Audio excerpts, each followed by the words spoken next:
Salamat, Jorme, sa iyong pagpakilala. At magandang tanghali po sa inyo lahat. Magsiupo po tayo. Welcome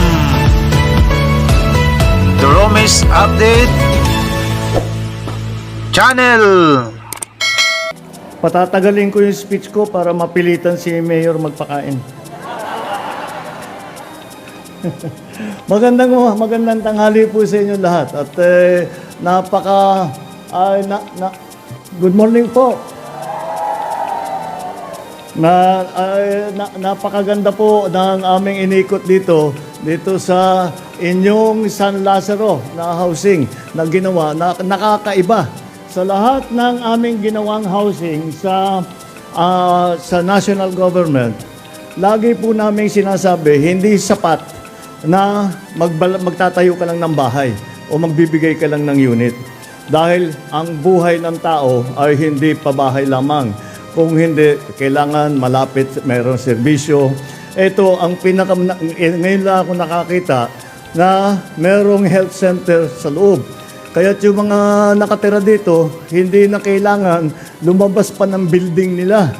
Kung meron silang karamdaman, doon sila pupunta. Nakita ko nga yung malaking karatula, nakalagay doon, PhilHealth accredited na. So, basta't maging tenant dito ay magiging maginhawa ang service ng healthcare ng ating mga pasyente, magiging pasyente. Ito po ay nagpunta ako rito para makihalo, pero ang katotohanan, we will share the credit, pero ang katotohanan, gawain po ito ng Manila City Government. Kaya magpasalamat tayo sa inyong mayor, sa inyong vice mayor, lahat ng city council, dahil ginawa nila yung Manila Urban Housing Ordinance na ginawang opisyal ang pabahay para sa mga mahihirap na Manila resident at empleyado ng gobyerno na salary grade 18 at pababa. Pagka nakita ng ibang LGU ito, gagayahin ito, asahan mo. Dahil napakagandang modelo itong ginawa ninyo. Ito ay bahagi ng tinatawag ng Maynila na in-city housing program. Nagsimula po ito, baka alam na ninyo, yung condominium. Yun yung nauna, condominium 1 and 2. Sumunod na yung binondominium, yung Pedro Hill Residence, yung dinadaan-daanan natin sa Skyway. Tapos San Sebastian Residence at saka yung Baseco Community. Yung po ang dinaanan din po namin. Galing din po kami sa Baseco Hospital para makita kung ano yung mga facilities para sa ating mga kababayan doon. At masasabi ko nga ulit, napakaganda naman at maayos. At sa palagay ko, kagaya ng sabi ko doon sa Baseco, napakapalad ninyo na ang liderato ng lungsod ng Maynila ay talagang malapit sa tao, nauunawaan ang pangangailangan ng ating mga kababayan at hindi lamang nauunawaan kung hindi ginagawang kaagad ng solusyon. Naiinggit nga ako, sinasabi ni Jorme, yung isang housing na ginawa na sa 3 months. Ilang unit yun? 200 plus units.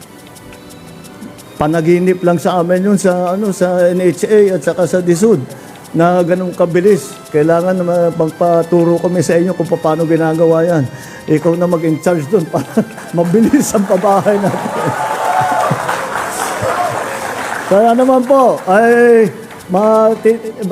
makikita natin na kapag maganda ang ugnayan ng local government, ng national government, andito po Land Bank, sila po nagpondo nito. Nagsimula pa po ito nung pandemya.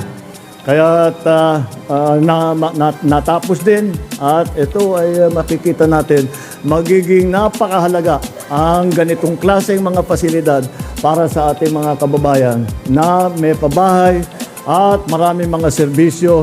At inakyat pa namin, may swimming pool pa dun sa taas eh. Parang social, para ako nasa Makati.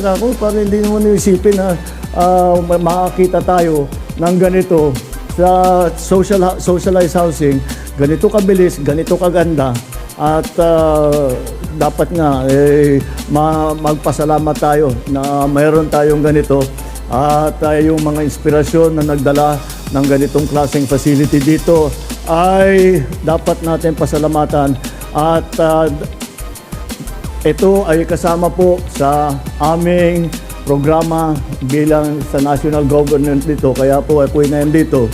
Kahit hindi national government project po ito, ay gusto kong ipakita sa lahat ng taong bayan na ito ang maaari nating gawin. Basta't magandang ugnayan, basta't magandang ang pag-coordinate ng national at saka local government, marami tayong magagawa. Ito, local government pa lang, pag pinagsama mo pati, yan na nga, yung mga funding, yung mga pondo na manggagaling sa national government, yan po, ay makikita po ninyo, ay napakalaki ang magiging benepisyo sa ating mga kababayan. Kaya po, ay congratulations po sa inyong lahat, sa lalo na